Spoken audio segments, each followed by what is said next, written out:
Alejandra, dime, te escucho.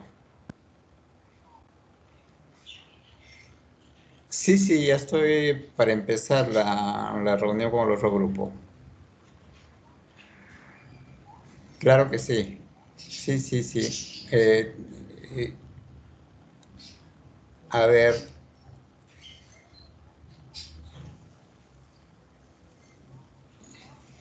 Sí, solamente tú eres apellido Contreras, ¿no? Ya, Contreras Torreblanca, ya está.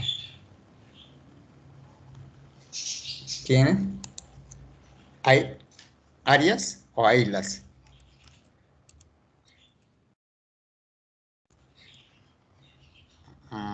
Ailas Díaz, ¿no? Ya está, ya está. Ya, correcto. Ya, que me interrumpa nomás para irles agregando, no hay ningún problema. Bien. Ya, ok, bien.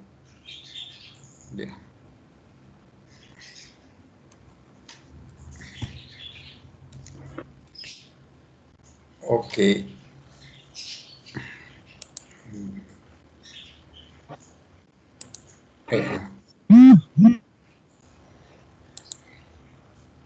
Ya voy a compartir pantalla.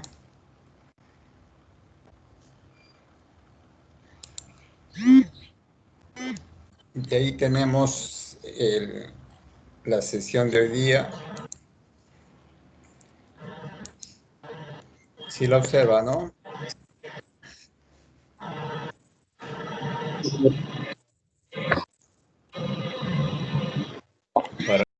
Vamos a desarrollar lo que son elementos más abundantes, elementos menores y oligoelementos o elementos traza. Vamos a ver lo que es nutrientes, ciclos biogeoquímicos.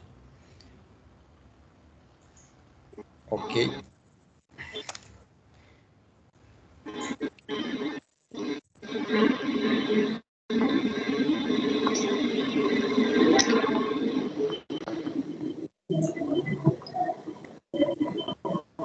¿Alguien tiene su audio?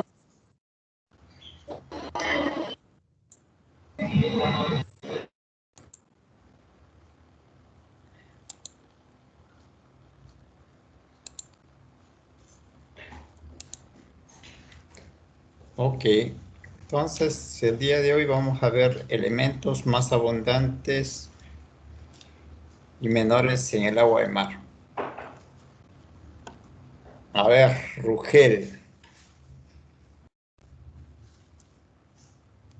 ¿a qué consideramos elementos más abundantes en el agua de mar? Silicatos, nitratos.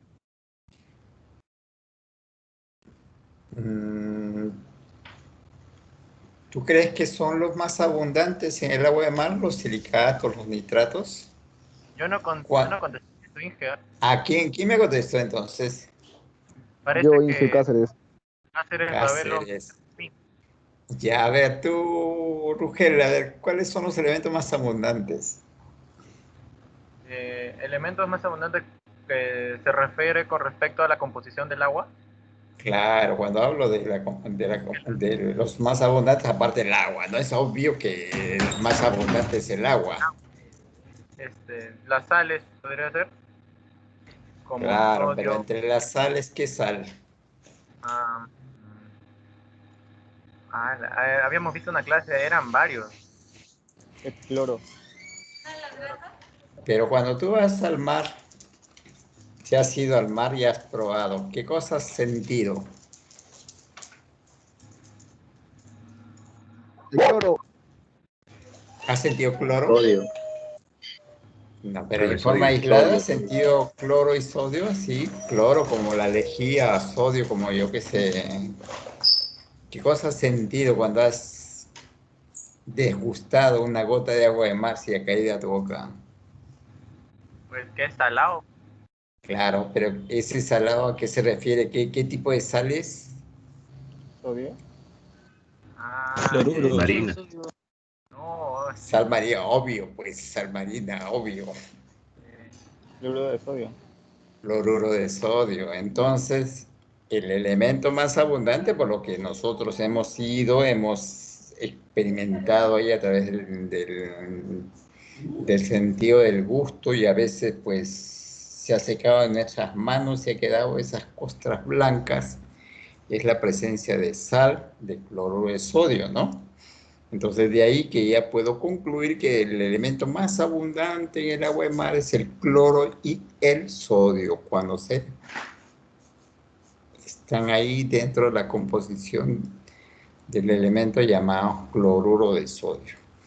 Hay otros elementos que también se consideran abundantes y conservativos. Quiere decir que no van a variar en su concentración, por eso le llamamos elementos abundantes o conservativos, porque siempre van a permanecer ahí. Nos vamos a donde nos vayamos, de cualquier punto del planeta, va a estar el cloruro de sodio ahí metido. También está el calcio, el magnesio. A ese grupo de elementos le llamamos elementos mayores. Son justamente lo que constituye la salinidad. Esos son los elementos más abundantes. ¿Y cuáles serán los elementos menores? Aquellos que no están comprendidos dentro del tema de la salinidad. A ver, otro alumno.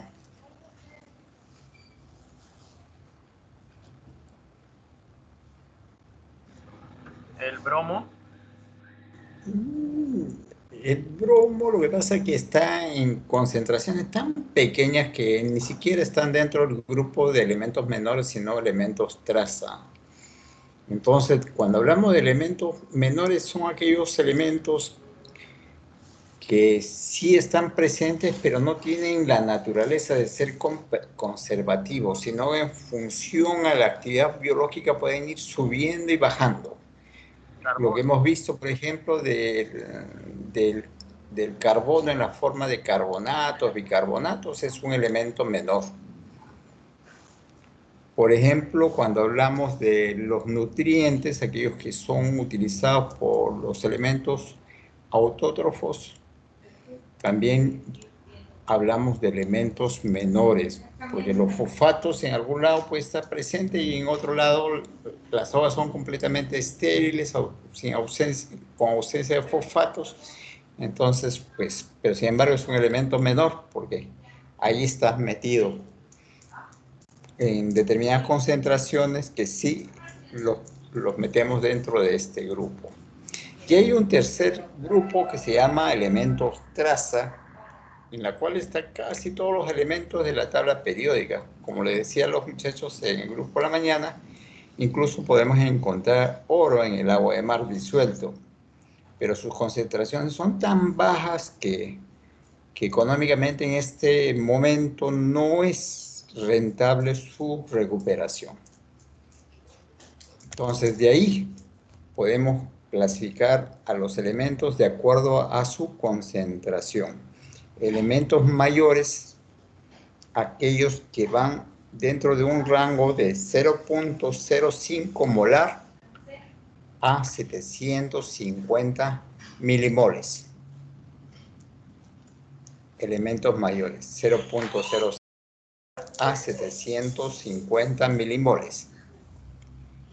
Elementos menores están en el rango comprendido entre 0.05 milimoles a 50 micromoles. Y elementos traza, estamos hablando, no, todo está en rango de milimoles, ¿no? Yo me estoy equivocando a leer. 0.05 a 750 milimoles, 0.05 a 50 micromoles y de 0.05 a 50 nanomoles. ¿Ok? Esos son los rangos que tenemos para considerar a los elementos mayores o conservativos, elementos menores y elementos traza. Ok, ahora sí creo que tenemos el concepto definido. ¿Por qué aquellos elementos mayores se le llama elementos conservativos? Porque siempre van a permanecer dentro del agua de mar. No va a haber variación de su presencia y si hay cambios en su concentración, hay cambios en todo el paquete de los elementos mayores. Si aumenta, aumenta todo el paquete. Si disminuye, disminuye todo el paquete. Quiere decir que, ¿se acuerdan cuando hablábamos de las aguas ecuatoriales, cuya salinidad es 0.33 o 33 UPS de salinidad y la salinidad de las aguas del Pacífico Sur en la zona central estaba superando a veces los 35 UPS?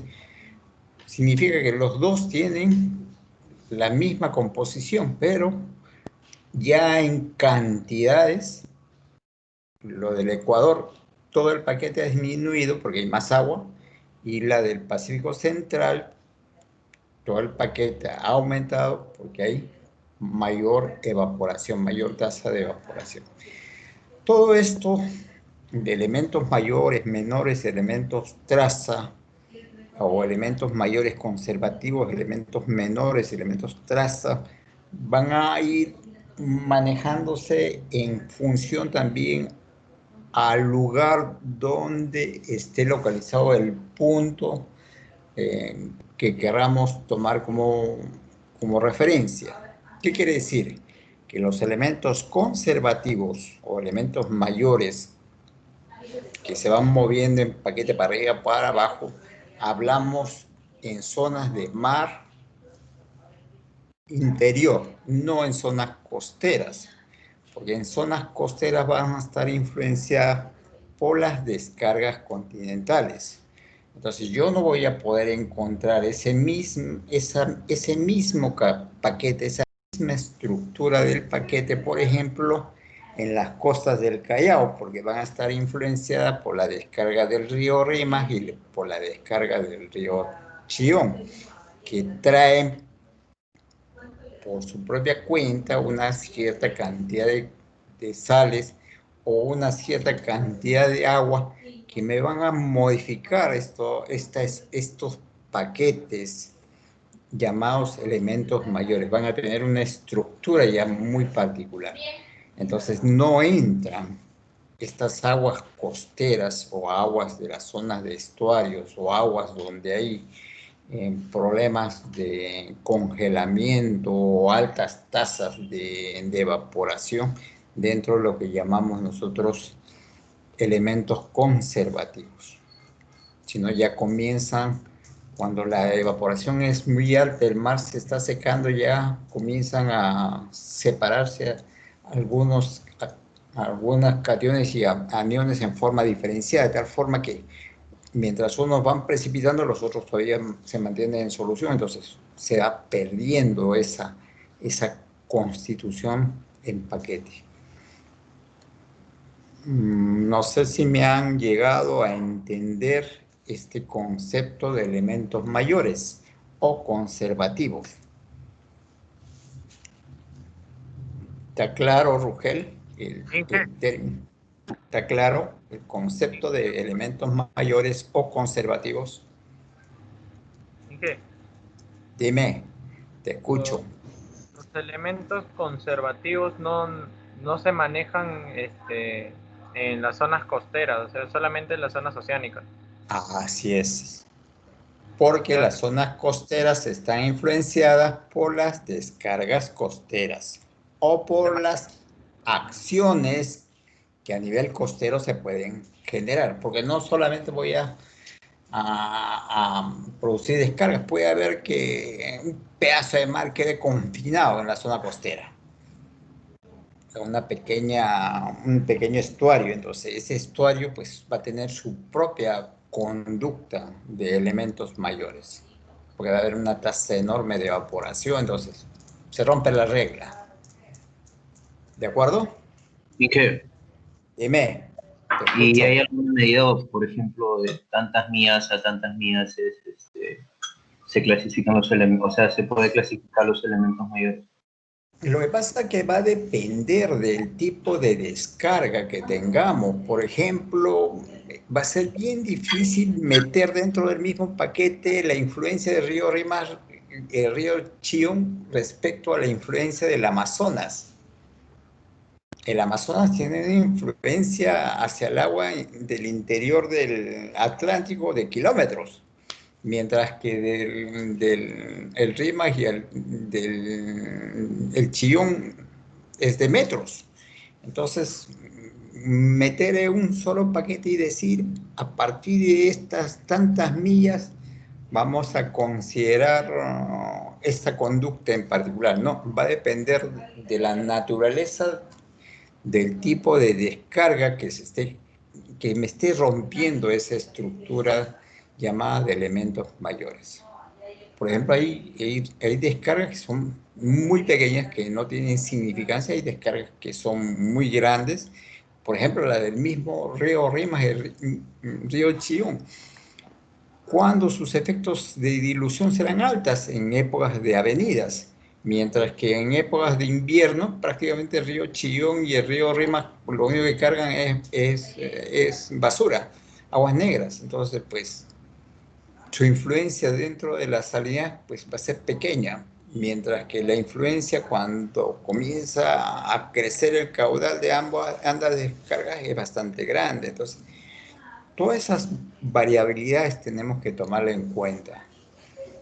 Ahora, no todos los ríos pues te van a cargar la misma naturaleza de aguas. Hay ríos que por efectos de la actividad antrópica del hombre, pues, su carga de sales es enorme y a veces comienzan a haber interacciones de esas sustancias que estamos vertiendo a través de un río, de un desagüe, con los componentes mayores del agua de mar, los comienzan a precipitar. Entonces, voy rompiendo esa conducta del paquete, ¿no? Entonces, hay una serie de situaciones que se presentan justamente en las zonas costeras o en lagos confinados, en lagos que están sometidos a altas o bajas temperaturas, que me rompen esta conducta llamada de elementos mayores. Ahora sí lo tenemos más claro, ¿no? Este concepto de elementos mayores. Sí. Ya, de acuerdo. Por Ingeniero, favor, si yo les pregunto en el examen, traten de jalar todo esto, porque a veces me hacen hablar tanto y a la hora de que les hago una pregunta en el examen, me contesta como telegrama. Tanta cosa pueden ustedes comenzar a desarrollar en el momento que le estoy formulando las preguntas. Y no, breves, como que forzados a decirme lo mínimo. Entonces, pues, no ese es el propósito, ¿no? Por eso le decía, pues, de un cuadro, de una propuesta, pues yo trato de sacarle el máximo provecho.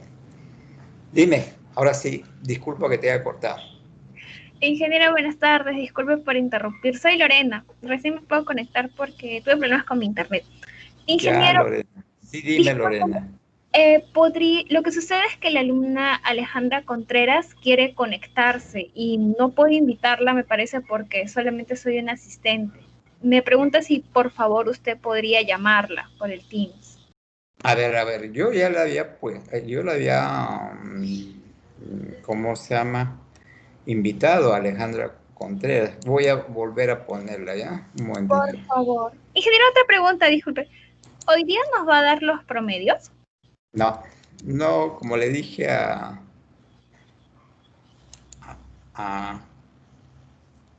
listo, ya está Alejandra llamando. Porque Aguilar, dime si está dentro de la reunión.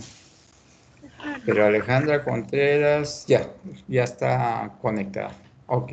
Ya Sí, está. Ahora sí. profesor, No, ¿podría lo que le podría decía a llegar a... Lorena es que no me ha dado tiempo de calificar. Y ahora, en el momento de que hagan el trabajo de la práctica, voy a ir calificando, porque ustedes, el número de ustedes es mucho más grande que el grupo de la mañana. El grupo de la mañana sí terminé de calificar. Entonces, en el caso de ustedes es mucho más grande.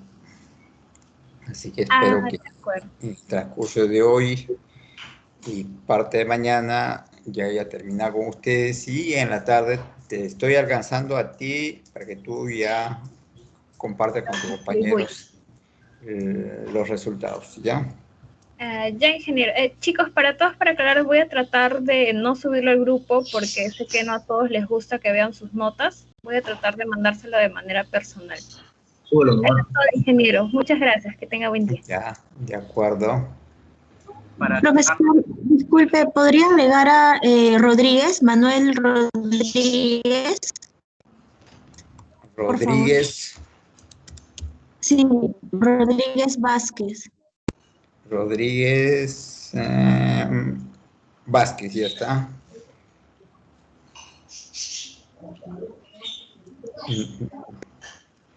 No sé si ya debe estar, ¿no? A ver, voy a ver.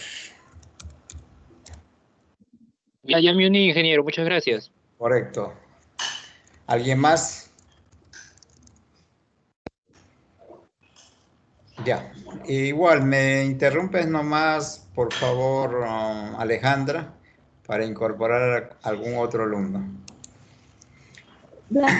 Gracias. Ya, y Alejandra, por favor, como tus demás compañeros no se están conectando porque posiblemente se cruzan con otras asignaturas o tienen otras cosas, ya tú descargas el video y luego se lo compartes, porque creo que solamente los que están en el grupo pueden tener acceso al video. Y como en la mañana no pudimos más que creo que 5 minutos de sesión, entonces me preocupa que no tenga acceso al material. Pero igual, el PPT que estoy trabajando está tanto en la Zoom Web como ahora que voy a incorporarlo también a Teams. Ok, entonces estábamos viendo este tema de elementos mayores, elementos menores y elementos traza. Ok, y aquí que tenemos lo que les hablaba de todos aquellos llamados elementos mayores o elementos conservativos. Y ahí tenemos al cloro y al sodio, porque el cloro de sodio es el más abundante. ¿Correcto? Entonces vean que el ion cloruro en porcentaje por mil está en 19,344. Le sigue el sodio con 10,773. Y luego ya vamos bajando la presencia.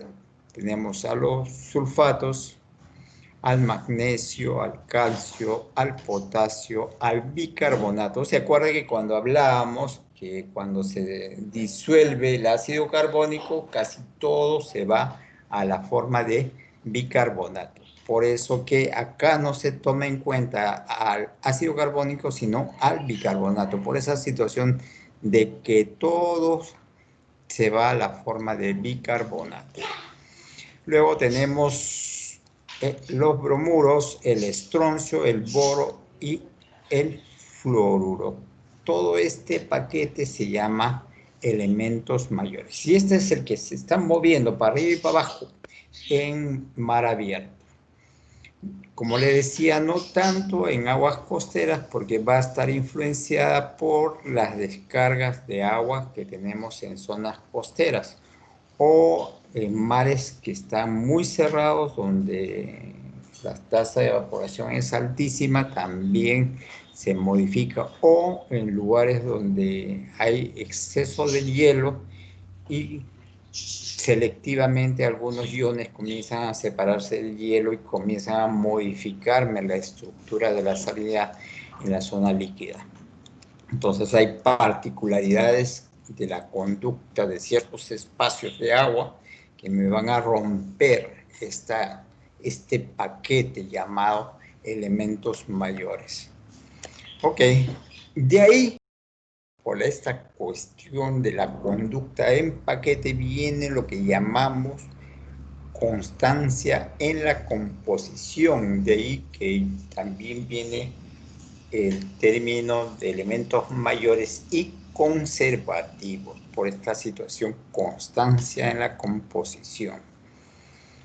Entonces, se habla que todos los elementos mayores guardan entre sí concentraciones constantes. O sea, la presencia de uno hace que estén presentes los otros, y si sube uno, si baja uno, bajan todos. Quiere decir que si sube el sodio, suben todos los elementos. Si bajo el cloro, bajan todos los elementos. A eso llamamos constancia en la composición.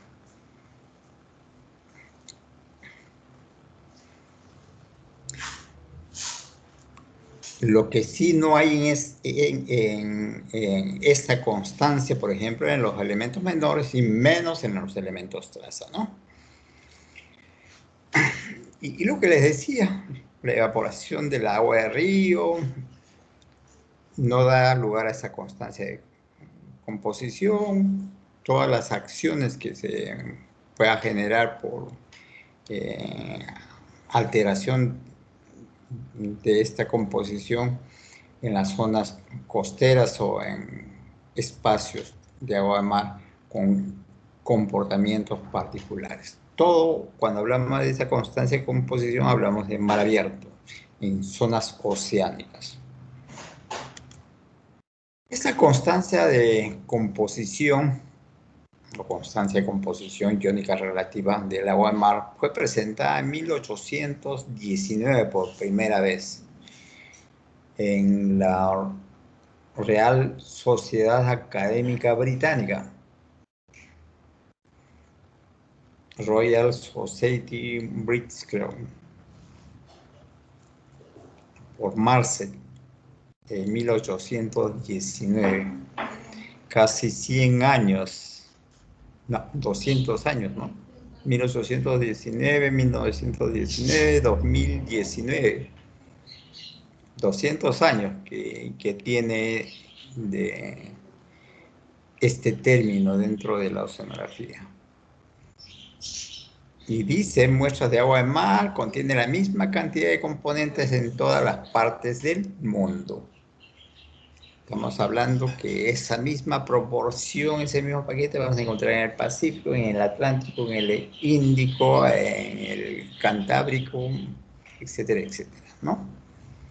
Luego, esto fue también confirmado por Dittmar, 1884, Fox y Cook y Culkin, 1966, Morris y Riley, 1966, nuevamente Riley y Tonguday, 1967. Y este año también lo va a confirmar Rogel, ¿no? ¿Cierto? Y lo que les comentaba, en el agua de mar están presentes todos estos elementos de la tabla periódica. Entonces ahí ustedes vean la concentración. Les comentaba que estaba presente el oro, ¿no? A ver si lo podemos ubicar por allí.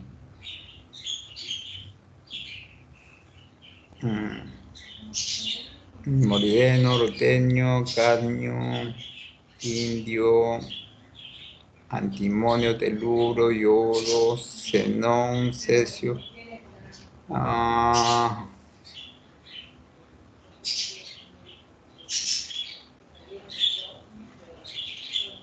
Aquí está, aurium.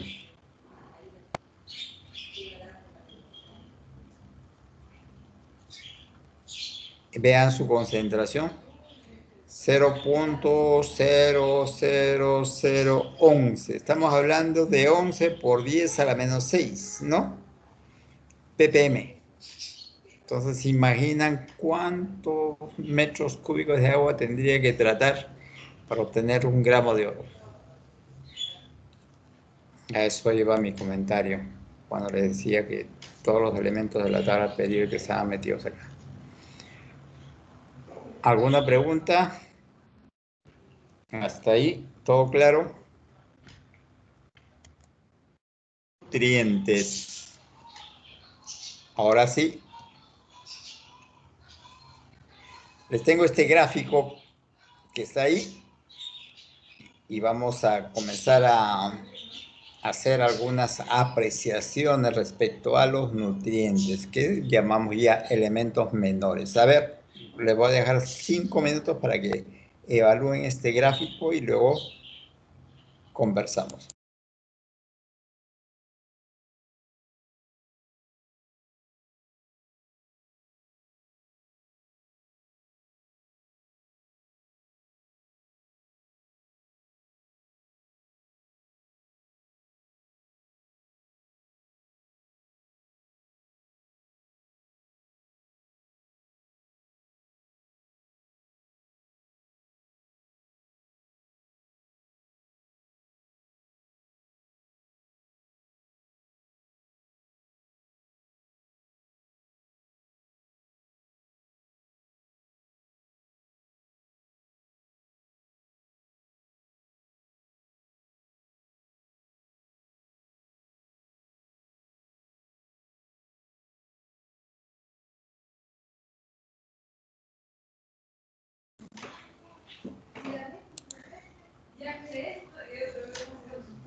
¿Listo?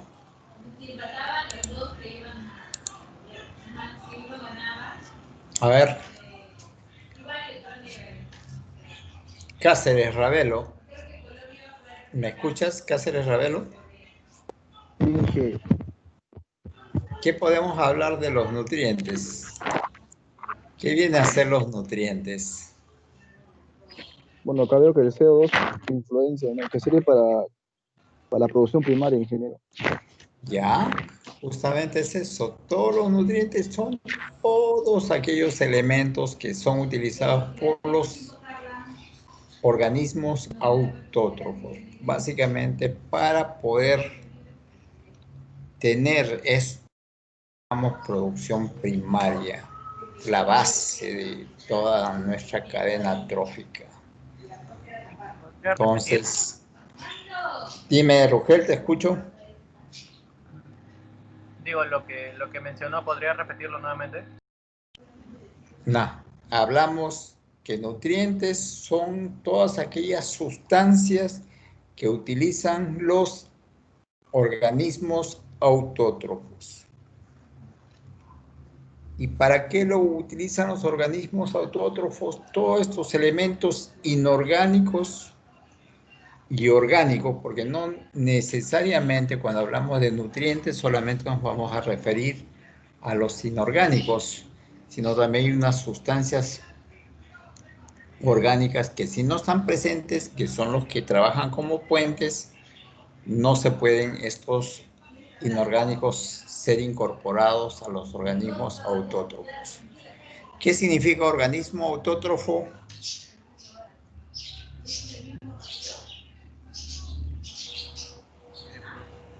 ¿Alimento?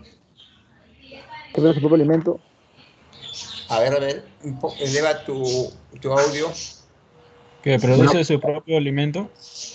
Produce su propio alimento, claro, pero ¿en base a qué? Bueno, a los nutrientes. Que no saben. Claro, No pero saben. a los nutrientes, pero dentro de esto llamamos quimiosintéticos.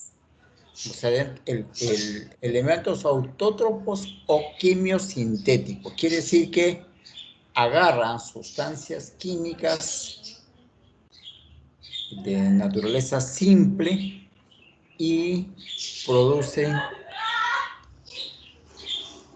un compuesto más complejo, como es el caso, por ejemplo, de la fotosíntesis, ¿no? Utilizan el CO2, utilizan la energía solar, la presencia de algunos compuestos específicos para poder recién biotransformarlo a una molécula de azúcar. Pero todo este proceso es un proceso de quimiosíntesis. Solamente la fotosíntesis es un proceso quimiosintético. No, hay organismos que utilizan bases de azufre, no utilizan bases de carbono para producir también el alimento. Entonces, se llaman sulfosintéticos o organismos que se nutren de sales azufradas. Hay organismos que utilizan una molécula de cianuro. A este grupo se llama cianobacterias. Hay moléculas que utilizan estructuras de nitritos. Suelen llamarse nitrobacterias o nitrobacterias. Y así, dependiendo qué tipo de estructura química utilizan para generar su propia energía, van denominándose o teniendo esta especialidad o esta nomenclatura en particular.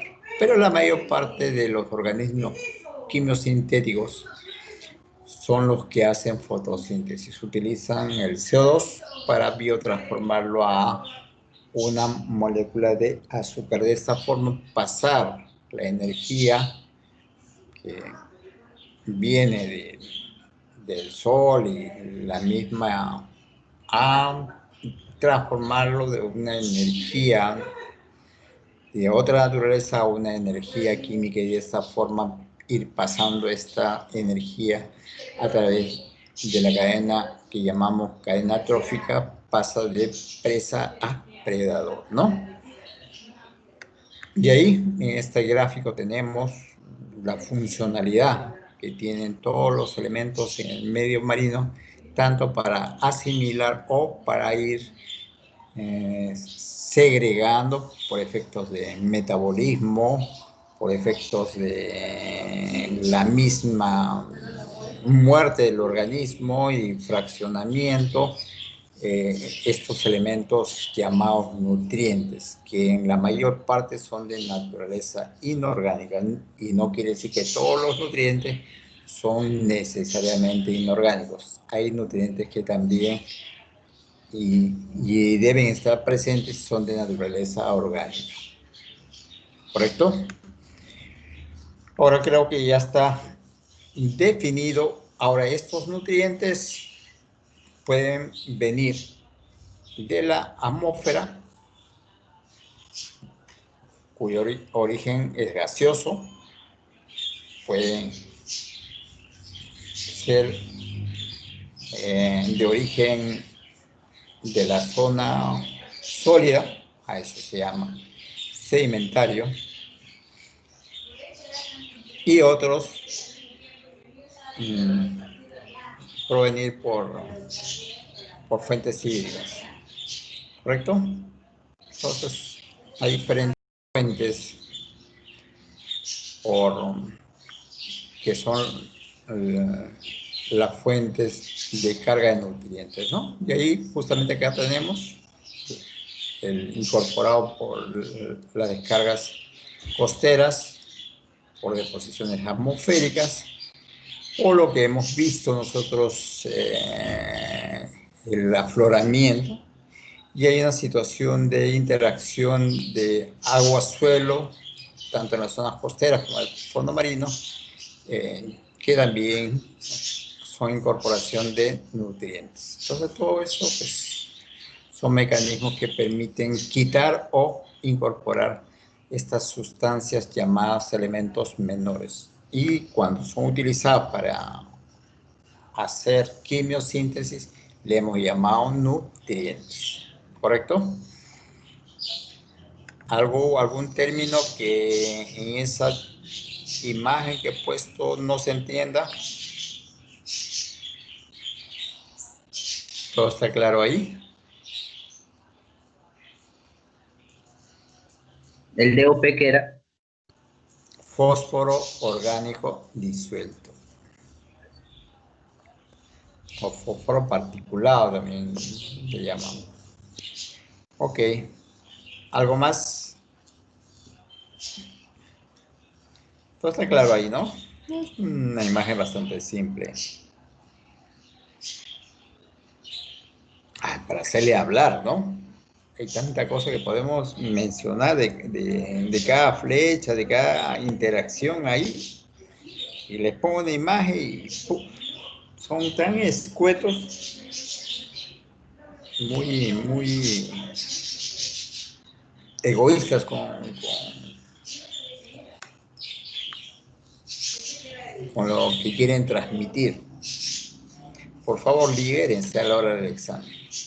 Hagan hablar a los gráficos. ¿Ok? Ciclo de la energía.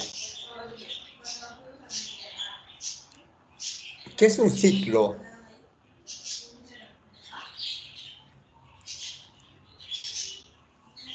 ¿Qué es un ciclo? Un proceso. Un proceso que se repite. Claro, es un proceso que se repite. Entonces, cuando hablamos del ciclo de la energía, hablamos que la fuente principal energética es la radiación solar, ¿cierto?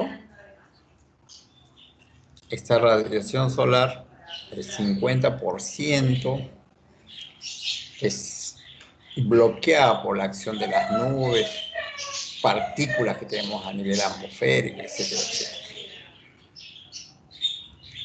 Y las nubes emiten solamente la mitad de esta energía, que es el 25% del total. Por eso que creo que hemos comentado la clase pasada o las primeras clases que desde afuera la Tierra se ve como una bola brillante, ¿no? Por la condición que refleja tanto las nubes o la superficie del mar, la radiación solar.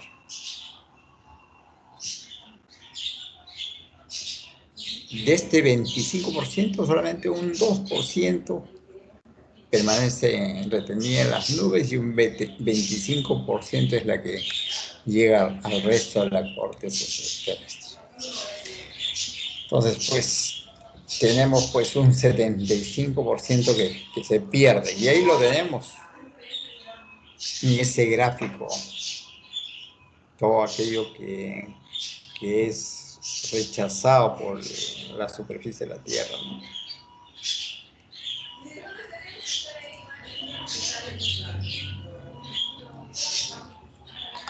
Y sin embargo, de esa pequeña cantidad que llega a la superficie de la Tierra es toda esta biosfera que nos mantiene.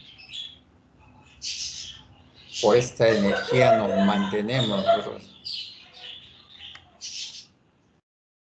Y este es este flujo energético que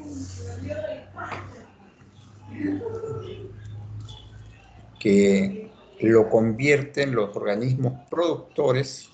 Ahí tenemos a las plantas, y ahí el fitoplancton.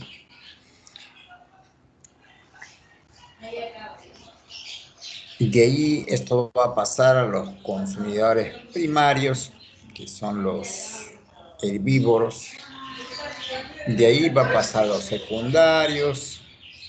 También estos productores van a generar desechos, esos desechos se llaman detritus, y pasan también a los consumidores de detritus llamados detritófagos, y hay consumidores secundarios de detritus, o sea que se alimentan de organismos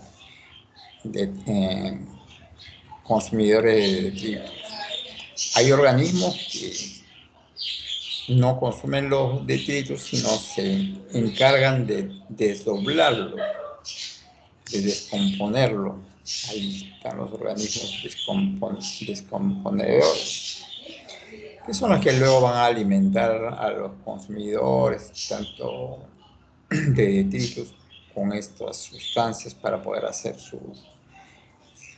todos sus procesos metabólicos, ¿no? Y luego tenemos los consumidores de tercer orden.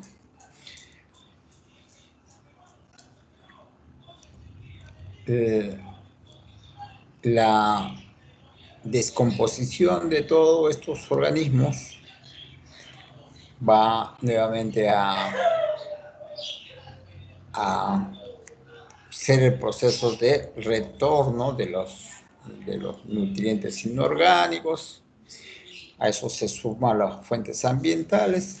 Dentro de los nutrientes inorgánicos tenemos al carbono, al agua, al nitrógeno, al fósforo, al calcio, hierro, azufre, etcétera, etcétera. Y de esta forma estos nutrientes inorgánicos ingresan nuevamente a los organismos productores que conjuntamente con la radiación solar van a generar todo este ciclo de energía que mantiene toda esta estructura, ¿no? En síntesis, tenemos que la energía solar, por efecto de la fotosíntesis, la vamos a convertir a energía química. Y eso van a servir a todos los organismos herbívoros, ¿qué estoy hablando? Claro, organismos herbívoros para ser utilizados en su metabolismo y ser traducidos en energía mecánica, térmica. Organismos herbívoros, carnívoros, detritófagos, etcétera, etcétera. Todos aquellos que van a utilizar esta energía química para sus funciones metabólicas.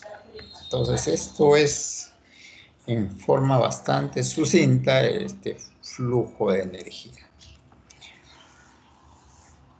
Fotosíntesis, creo que ya lo habíamos visto en la clase pasada, esta capacidad que tienen las plantas para formar tejidos orgánicos a partir de dióxido de carbono, moléculas orgánicas.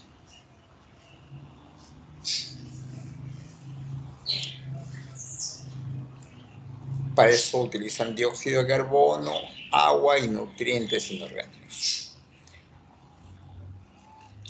A través de este proceso llamado fotosíntesis. O sea, quiere decir que la energía solar es biotransformada a energía química a través de los cloroplastos de las células. Cuando las plantas se mueren, luego se descomponen, es asimilada por los organismos detritófagos. De esta forma vamos transfiriendo de una u otra forma la energía producida por las plantas a través de los herbívoros o a través de los detritófagos, ¿no? Es la forma como el cloroplasto genera esta biotransformación de la energía solar en energía química. Todo este proceso de conversión de 6 moléculas de CO2 a 12 moléculas de azúcar, ¿no? Con la liberación de oxígeno. Para eso Vean todo el proceso que tiene que seguir. No es tan simple.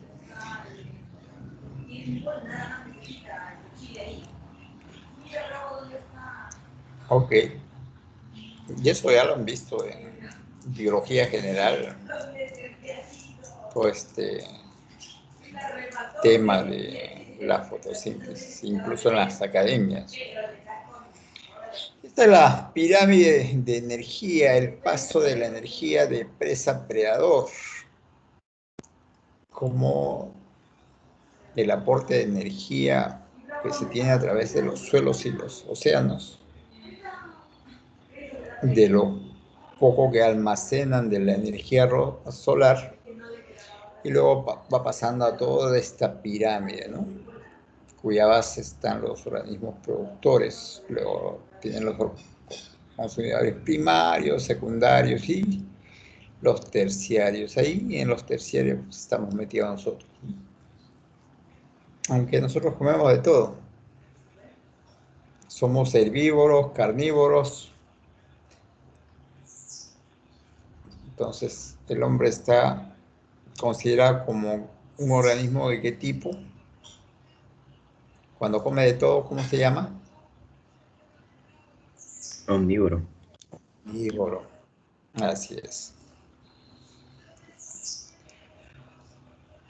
Pero estamos ahí en la cúspide de esa cadena trófica, junto con los otros organismos llamados consumidores terciarios, ¿no? Ciclos biogeoquímicos.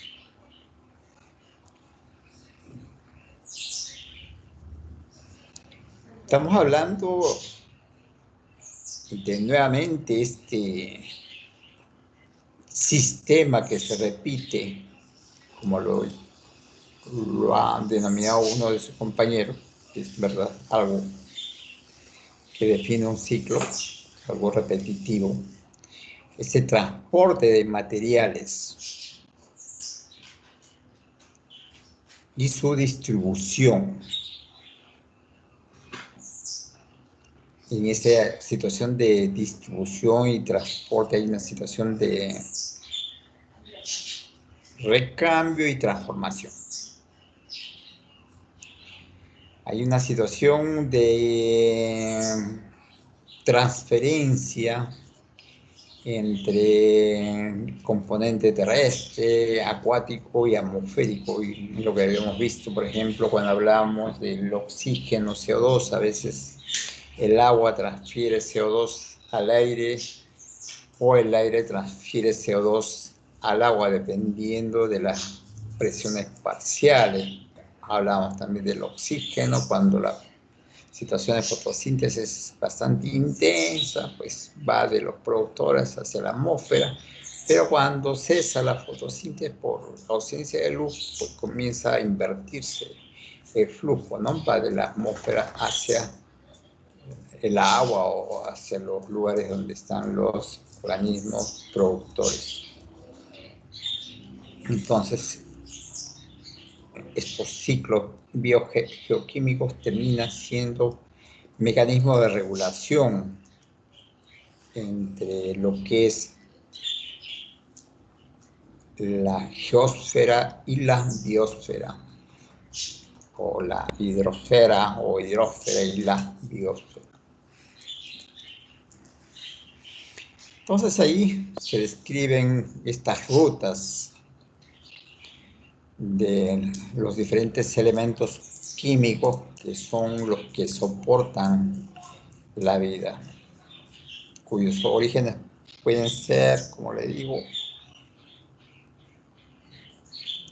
la parte sólida llamada geósfera o la parte atmosférica llamada atmósfera, a través de las combinaciones de procesos.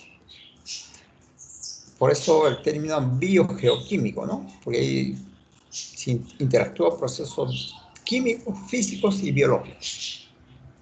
Entonces hay una combinación de estos tres acciones. Dentro de los orígenes de los nutrientes podemos tener un primer grupo llamado gaseosos. Ahí, por ejemplo, de origen gaseoso, ¿qué se les ocurre? Lo primero que se les ocurra.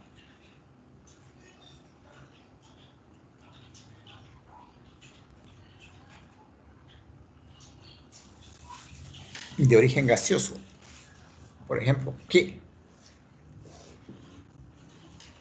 El CO2. Entonces ya estoy pensando, ¿qué elemento es componente del CO2? Carbono. Entonces ya estoy pensando, de origen gaseoso, ciclo del carbono. De origen gaseoso, ciclo del oxígeno. Entonces, por esa estructura, luego el aire tiene también como componente el nitrógeno, también ya estoy asociando ciclo del nitrógeno. El aire no tiene fósforo, entonces no está metido dentro de los nutrientes de origen gaseoso. Entonces el fósforo está más asociado a partículas sólidas, entonces su origen es sedimentario. El silicio tampoco lo va a encontrar en el aire, salvo que partículas de polvo asociadas con partículas de silicio, pero no es de origen gaseoso, siempre es sólido, de origen sedimentario. Y así, de acuerdo a su estructura, a su comportamiento, ya voy tipificando cuál es su origen, gaseoso o sedimentario. Entonces, de ahí que tenemos los nutrientes de origen gaseoso, aquellos que hay una interacción entre la atmósfera y los organismos vivos.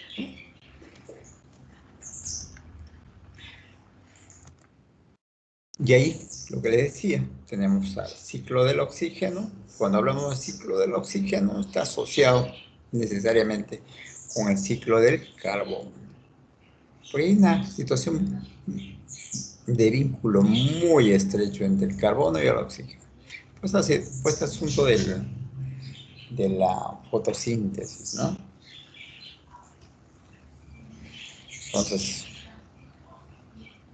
de esta forma tenemos la gran producción de oxígeno debido a la actividad quimiosintética de los organismos autótrofos.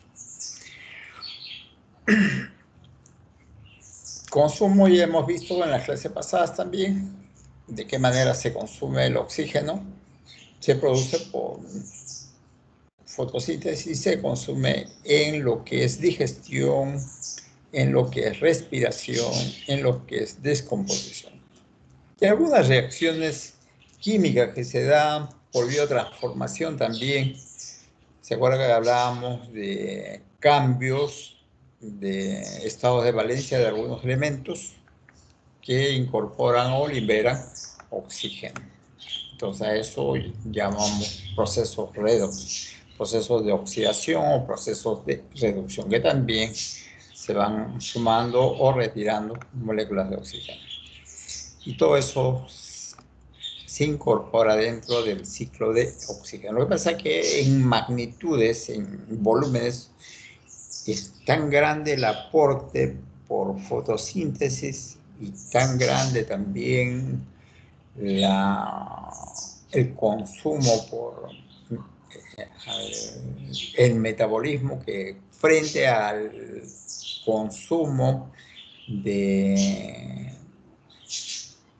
por procesos químicos de oxidorreducción, pues termina siendo una cantidad tan pequeñita comparada con las grandes magnitudes en los otros procesos, ¿no?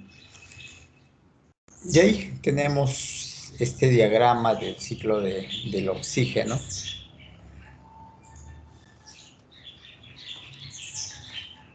Cómo se libera por fotosíntesis, cómo se consume por respiración y descomposición. En las rutas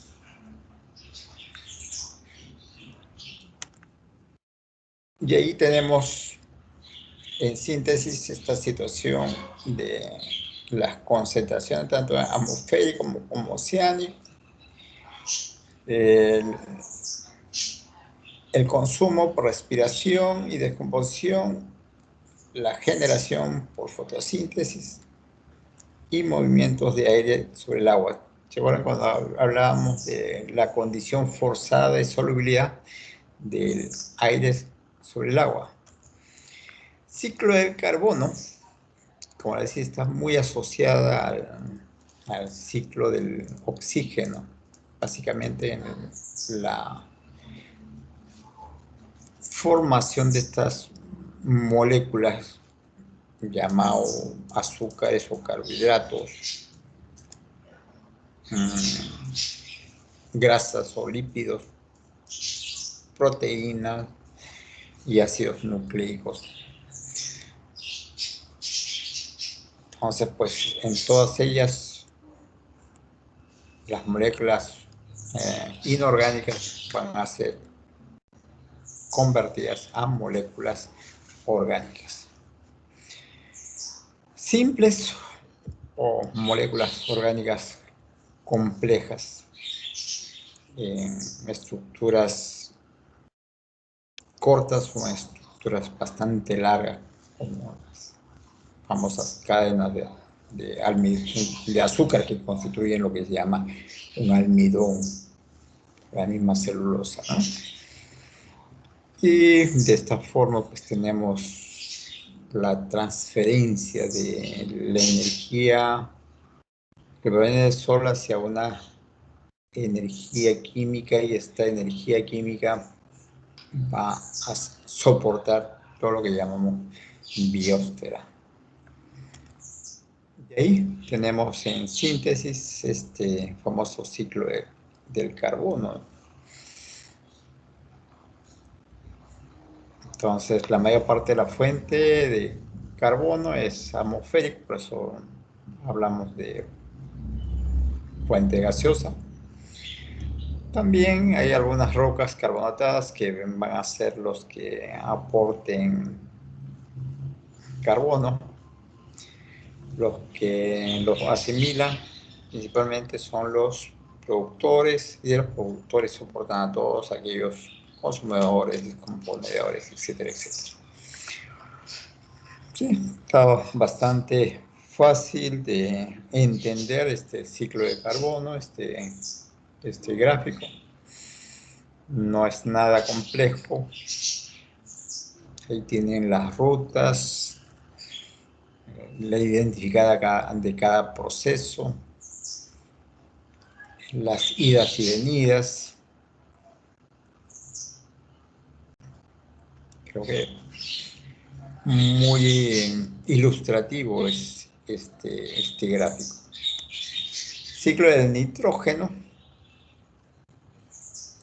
Básicamente, el nitrógeno es utilizado para lo que se llama la síntesis de las proteínas, la síntesis de los ácidos nucleicos, el ADN y el ARN, y otras moléculas. También es de origen atmosférico, pero creo que en la clase pasada les había dicho que no es utilizada directamente el nitrógeno en la forma de nitrógeno gas, sino previamente la atmósfera tiene que transformarla a otras formas de nitrógeno asociadas con moléculas de oxígeno para recién ser incorporadas a los organismos. Son 2 especies identificadas, bueno, hasta la fecha, que tienen esa capacidad de captar directamente el nitrógeno del aire. La mayor parte utilizan las otras formas químicas del nitrógeno para incorporar a las moléculas llamadas proteínas, ácidos nucleicos, etc. Tenemos este famoso proceso llamado ciclo del nitrógeno, donde las formas más comunes que tenemos ahí es en la parte superior nitrógeno gaseoso, La reina de todo, la que es básicamente la que es utilizada por los autótrofos, son en la forma de nitratos. Estos nitratos pueden pasar a la forma de nitritos o pueden pasar a la forma de amoníaco dependiendo de algún tipo de biotransformación, de la presencia de bacterias que son las que van a utilizar justamente el oxígeno que tiene esta molécula de nitrato para biotransformarla en amoníaco o para biotransformarla en nitrito. Entonces son bacterias de tipo reductor. Cuando las bacterias cambian de amonio a nitrato o de nitrito a nitrato, se llaman bacterias de tipo oxidativas. Entonces, de ahí ya puedo concluir que los nitratos pueden ser biotransformadas en ausencia de oxígeno y en la forma de nitritos o amoníaco, mientras que los nitratos pueden ser biotransformados en presencia de oxígeno para producir lo que llamamos proteínas, ADN, ARN y otras sustancias. Entonces, los nitratos, pues, pueden oxidarse o pueden reducirse. Lo mismo que los nitritos pueden también oxidarse o pueden reducirse. Si se van a oxidar, tenemos lo que llamamos proceso de nitración. Entonces, un proceso oxidativo es la nitración. Hay bacterias nitrantes que van a ser las encargadas, nitrobacterias también se llaman, las encargadas, nitrobacter, las encargadas de utilizar estos sustratos de nitritos y a través de su proceso metabólico cambiarlas a nitratos. Hay otro tipo de bacterias llamadas ahora sí bacterias nitrificantes, que son las que utilizan sustratos más simples de amonio para biotransformarla a nitritos. Y el amonio sí es producto de la descomposición de, ¿cómo se llama? Los organismos cuando estos mueren y comienzan su proceso de mineralización. Entonces aquí también tenemos todo el ciclo de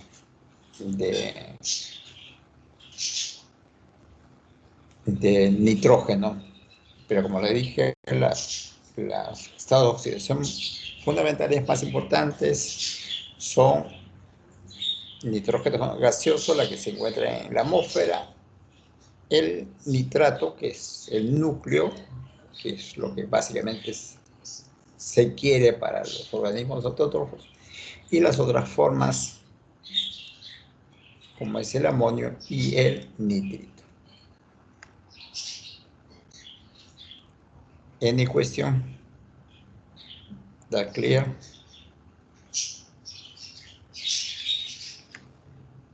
Seguimos. Ahora sí entramos a los nutrientes de origen sedimentario. Son aquellos que tienen origen en la corteza terrestre, suelo, rocas, sedimentos.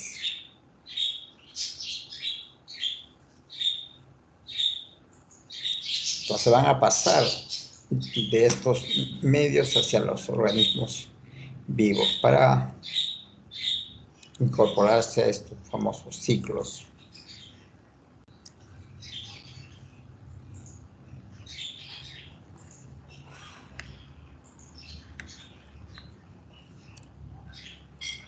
Y dentro de estos famosos ciclos tenemos al fósforo, que también, igual que el nitrógeno, van a ser utilizados para los ácidos nucleicos, el ARN, el ADN,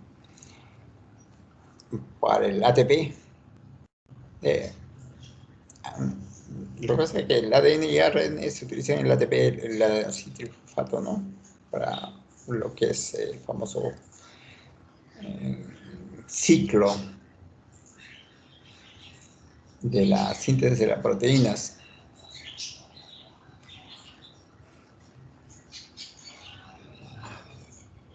Y también son necesarios en el caso del fósforo para la estructura de los fosfolípidos, estos ácidos grasos fosforados.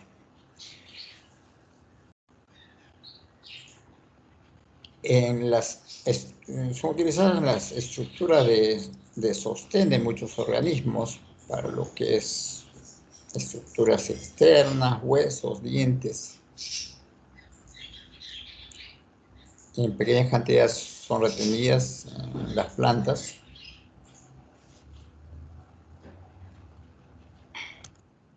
Y ahí tienen ustedes este ciclo sedimentario del fósforo. Normalmente la mayor parte del fósforo proviene de las rocas fosfatadas o del material detrítico. Pero la fuente principal son las rocas fosfatadas. Profesor, Dime. disculpe, ¿podría agregar a 2 compañeros más, por favor? ¿Ya? ¿Quiénes son? Sosa Bustios. Apellido. Sosa. Sosa. Sí. Sosa Bustíos. Sí, ajá. Y Paucar Sanabria. Ya. Paucar con doble C. Paucar. Con doble C. Sí. Ya. El G de Ronaldo. Ya está. Listo. Gracias. Ya, de acuerdo. Ya, bueno, hablábamos del fósforo. Y ahí tenemos el diagrama del ciclo del fósforo. ¿Qué pasó acá?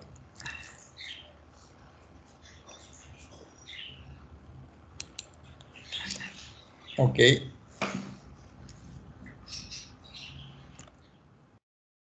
El ciclo del fósforo son más. ¿De qué manera se presenta? ¿Se acuerdan que cuando hablamos del nitrógeno había 4 formas de nitrógeno? El nitrógeno gaseoso, el nitrógeno como nitratos, amoníaco, amonio y nitritos. En el caso del fósforo, se presenta como fósforo inorgánico, como fosfato y polifosfatos, fósforo orgánico en partículas y fósforo orgánico disuelto. ¿Se acuerdan ese gráfico cuando me preguntaban qué es esto? El POD se refería justamente al fósforo orgánico disuelto. Entonces estas son las formas de fósforo que se presentan en el medio y que son consideradas todas estas formas como nutrientes.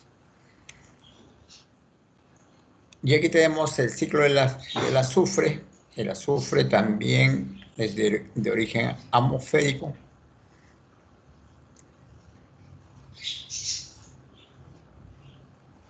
Bueno, en realidad el azufre es usado, digamos, en menor cantidad que los otros elementos, que el nitrógeno, que el fósforo, que el carbono. Pero, sin embargo, igual lo tomamos en cuenta. En el caso del azufre, también tenemos al hierro. El hierro también es de origen sedimentario, que también es otro elemento nutritivo.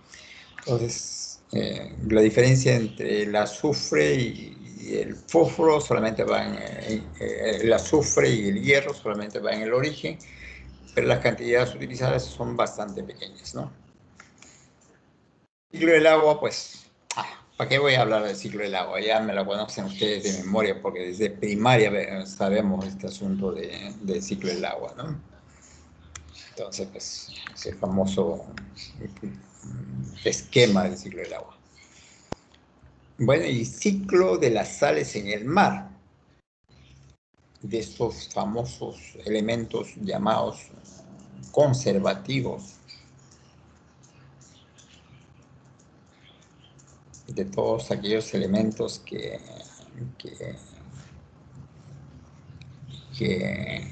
se mantienen constantes, pero sin embargo hay sustancias, hay acciones que permiten ir teniendo siempre esta cantidad regulada, siempre manteniendo determinadas concentraciones.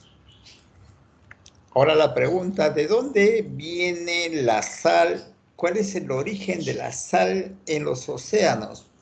Pues, ustedes se imaginan pues, el gran volumen de agua que tenemos de océanos en todo el planeta Tierra. Entonces, ¿de dónde viene tanta sal? ¿Cuál es la principal teoría? Porque todavía no se ha probado, ¿no? Pero hay una teoría que es la que es más aceptada por la comunidad científica.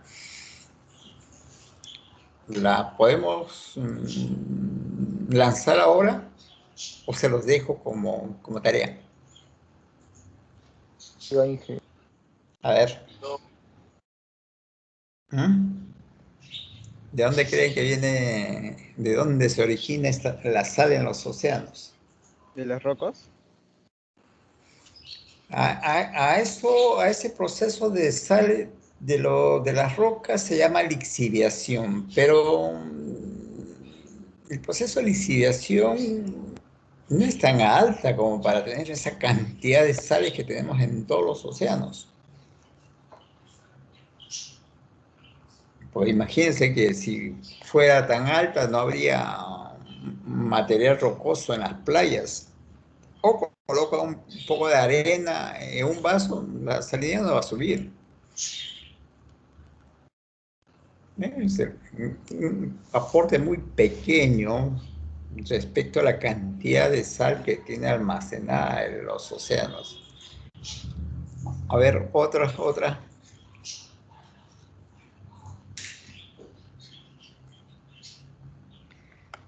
Bueno, va a quedar como tarea.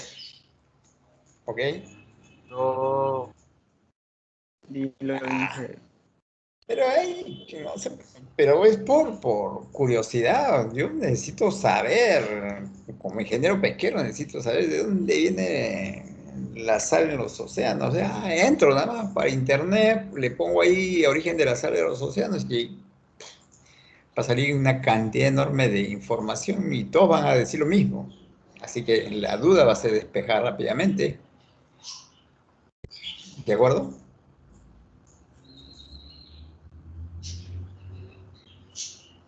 Ok. ¿Y eso dónde es?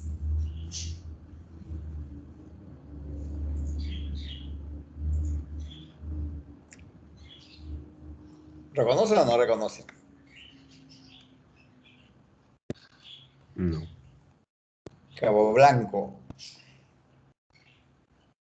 El paraíso de los surfistas.